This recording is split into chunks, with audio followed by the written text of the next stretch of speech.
House Committee on Revenue for May 8, 2017 will come to order. Thank you, colleagues, for your promptness today. We're going to open a public hearing on House Bill 3430. Yes, please go ahead and introduce the bill. And we have three members who want to talk. That's a lot of members. We're not often this blessed. Give us a quick outline of the bill, and then we'll recognize them. Yes, sir. Mr. Chair, members of the committee, House Bill 3430 directs that every other biennium, funds from unclaimed properties in the common school fund be distributed to school districts when the unclaimed properties are in the account for 25 years or more. We have -3 that replaces the original bill, and -4 makes it just a one-time deal. All right. Please, Thank you. whoever would like to go first, and welcome to your Committee on Revenue. Thank you so much. Appreciate it. Chair Barnhart, members of the House Revenue Committee, my name is Janine Salmon. I am the state representative from House District 30, which represents areas of Banks, Hillsborough, North Plains, and Beaverton. I'm here today as the chief sponsor for House Bill 3430, which would allow money from the unclaimed properties account that is 25 years or older to be distributed to the 197 school districts from the Common School Fund. Currently, there is approximately $595 million of unclaimed property in the state of Oregon. Now, this money is from unclaimed paychecks, vendor rebate payments, like I found out my son has in there, and from people that maybe they have passed away, they do not have kin or a will. The money sits in the fund and collects interest forever. And it's awaiting for someone to claim the funds. Interest that this fund accumulates is distributed to the Oregon Department of Education, and then it goes to the 197 school districts. If a person decides that after 25 years that they want to claim their property, they would still be able to do that, and it would come out of a revolving account that this bill would create.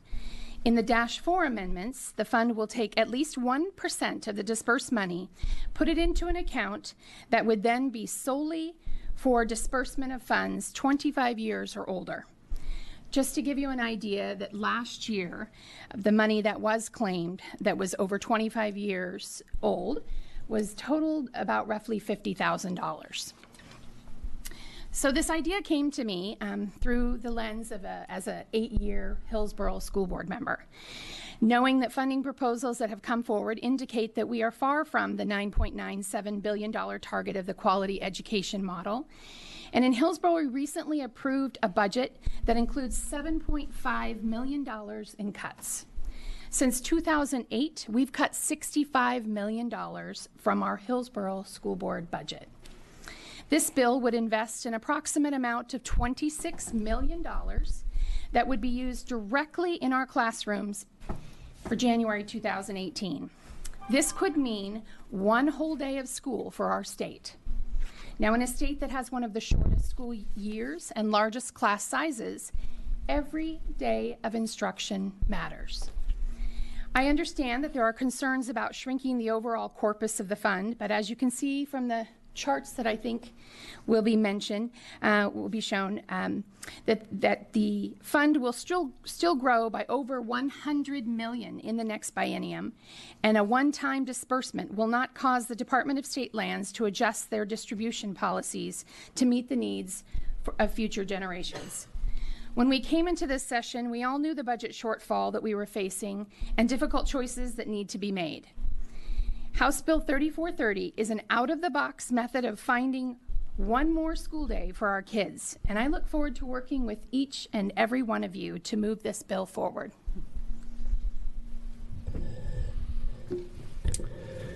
Thank you. Chair Barnhart, members of the committee, Rich Vial, House District 26, Shoals, Sherwood, Wilsonville, and South Hillsborough. I am just flattered that Representative Solman allowed me to join her as a sponsor on this bill. It's a brilliant idea.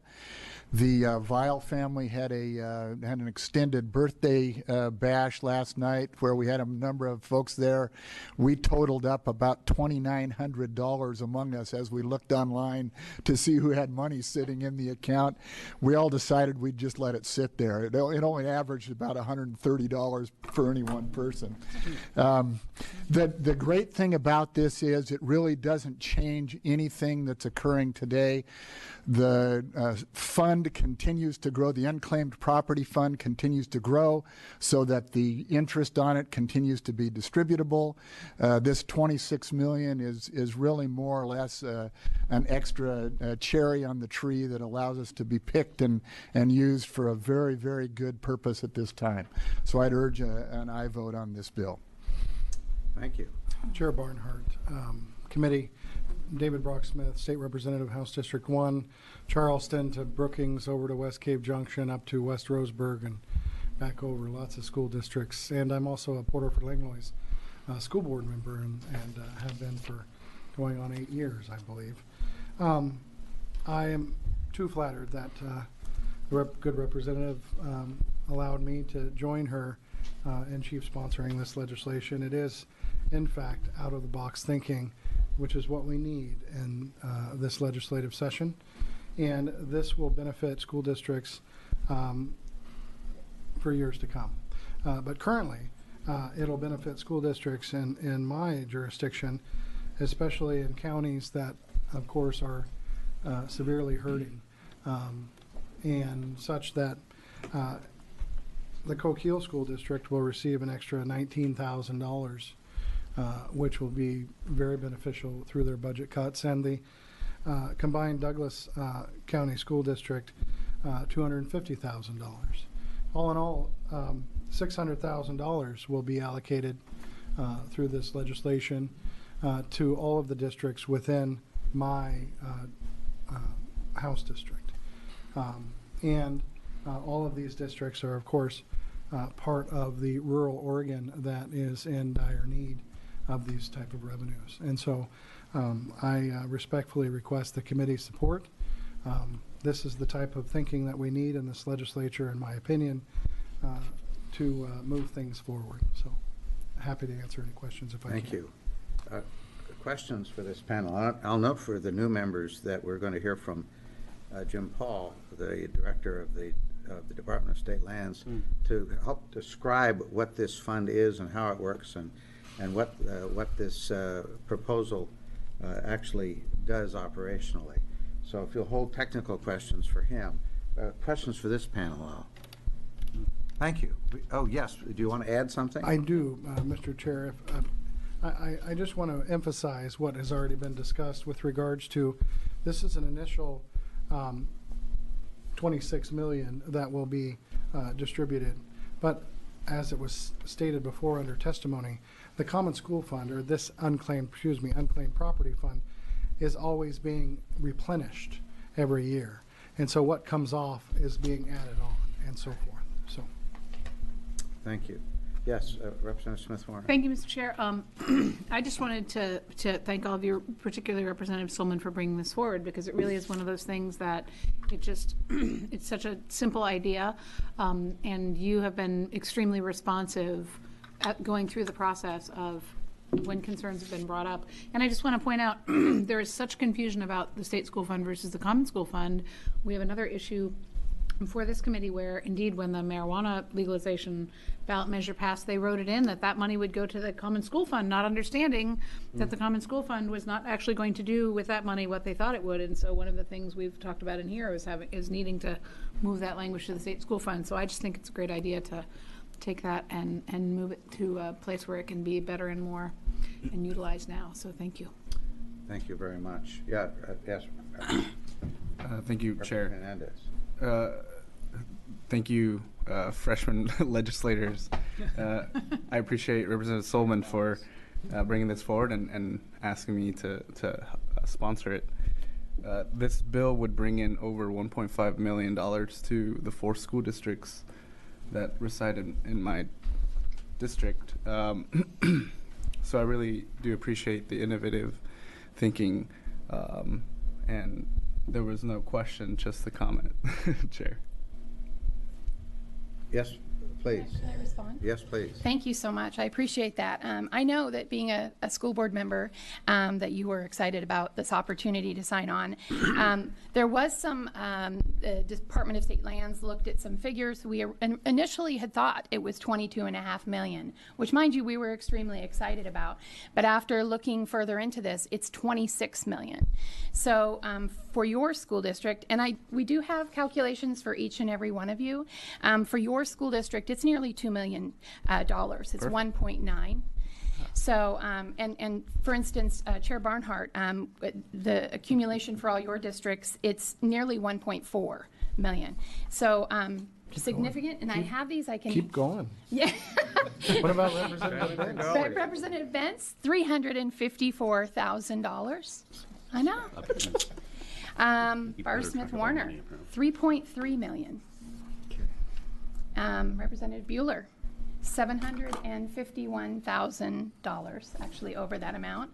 Mentioned Diego, mentioned Representative Johnson, 1.1 million. Representative Marsh, nearly 825,000 for your 3 districts. And Representative Nose, 2.2 million for Portland Public. And Representative Smith, over $503,000 for your districts. So, wanted to provide that information. Very good. Representative Bentz, did you have something? I did, Mr. Chair. I was just curious. I was looking at the Uniform Unclaimed Property Act, and I don't want to have to do all the research. Have you guys already done that, and is this a common approach to unclaimed property across the United States? So it has been done before. I mean, it's been done before, but the way it's been done, from my understanding, and I do have Hannah from the LC office as well as the folks from the Department of State Lands, but it's my understanding that what it has been is it's the, and I'm going to admit this is what I originally wanted to do, was that it didn't get used, so it was going to go to the schools, period, with not a chance for that revolving account in there. But that actually is turning to be unconstitutional. There's actually some states that are saying you can't just take it. There needs to be the ability to have people get their money if they would like it. So that's why we're taking the 1% of this fund. People can come and claim their money. Last year, of the amount I did mention, $50,000 was claimed in money that was over 25 years old. And also, I'm trying to work with the Department of State Lands on this. I really want to place some sort of disclaimer on the website that says, if someone goes in to search their money, that has an amount that says this money was distributed to the 100 and, the Common School Fund or your state school fund, because, but they can still get their money. But this way they could say, you know what, my $35 went to schools. I feel fantastic. And they're just not going to go through the process. So I think that when people feel and look at this and say, you know what, this was invested in our schools and our future, I think that they're going to feel really good about that and not pursue it further. Follow up, Mr. Chair. Yes, please. Right, of course, one might want to put a label on whatever it is we're doing. What would your label be? Are we borrowing the money? Are we stealing the money? Are we We're investing. stripping the money? We're investing in my label. I believe it's an investment in schools because this money is in the account, and it has been untouched. Some of it's been untouched for, I think, 143 years. So. Mr. Chair, Representative Bentz, the reality is that we are borrowing the money with the possibility that it becomes a gift at some point. That's how the bill is currently written. And for example, I mentioned the money that my family has there. We all sat around and said, well, let's just leave it there, and eventually it'll go to the schools, and we're not going to go chasing it. That, in that sense, it becomes a gift. But it is borrowed money because there is the possibility that at any time, under the way it's written, someone could come back and ask for the money that was over 25 years old and distributed. Mr. Chair, Representative Bentz, I would just add that that was one of my concerns on the when we first discussed this piece of legislation, is how do you make sure that those resources, if in fact they were going to be claimed, can be paid. And I believe that with the amount of dollars that are coming in and the 1% allocation to cover those resources, because you still have 500 and Almost half, it's over $500 million. you have you still have $500 million in the fund to cover the what might be claimed after 25 years. Well, Representative Vance. right, so no matter which way we may choose to spin it, at best it's a loan, and then it's our taking somebody else's money, because we have all these processes, right? Probate and other things to make sure that ownership of property, and that must be what the constitutional issue is. And perhaps LC can go fight up on this further, but it would seem to me that you never want these uncomfortable situations, and this one's uncomfortable for the reasons we're all aware of. By the way, our current treasurer discussed this 8 or 9 years ago with me.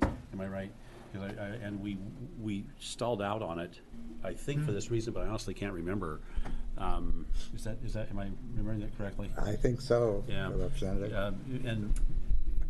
But again, it's not to say we can't do it. I think it's just a question of how. So. Can I Yeah. respond? I do think that with the way I was understood it before, that it didn't involve a revolving account, though, that could that is still available there. So it was set up, I think, originally as the money was just transferred to schools. So that's why we did place the revolving account, which would be, in there. So. Thank you. Thank you. Thank you very much. Very much appreciate your testimony. Oh, I'm sorry. Is there one more? Sorry. I'm sorry. Johnson, I think. All right, Representative Marsh and then Representative Johnson. Thank you. And I would like to get to Mr. Paul here pretty soon because I think he'll be able to give us the answers to the technical questions. Please. Thank you, Chair. And Mr. Paul may want to answer these. As I understand it, so we have $26 million that would be distributed. The Dash 4 looks like it cuts off the program in 2021. So this is essentially a one-time distribution. Yeah. Initially, did you want to go ahead? Yeah, Mr. Chairman, Representative March, it's a trial balloon.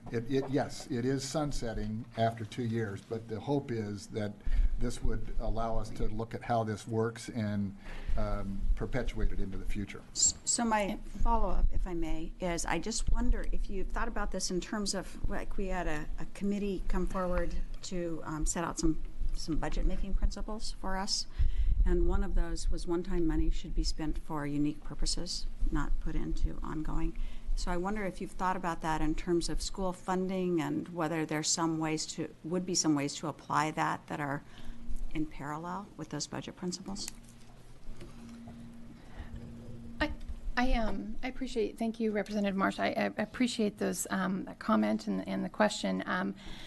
I really did look at this through the lens. I am not aware of that conversation, and I really did come at this through the lens as a school board member and the cuts that we have faced when we just adopt our budget, our school district budget the other night, and looking at the $7.5 million. So I think it's unique. It's unique that we don't fund our schools to the best of our, what we need to do in this. We don't have the ability to do that, and I looked at this as a way to bring in those additional dollars to our district. You had said something prior to that. Oh, and I did also build into part of this having a report at the end of that before the 4-year time, because from the Department of State Lands, to give the report, to give some understanding of how this has been affected, how it how many people came in with the claim and so on and so forth, and troubles that they maybe had seen. And Mr. Chair, Representative Marsh, I see this as as not a one-time dollars, but as a perpetual dollars that we can, and as districts, look forward to. As Representative Vial said, this is just the trial balloon to make sure that all the processes will work.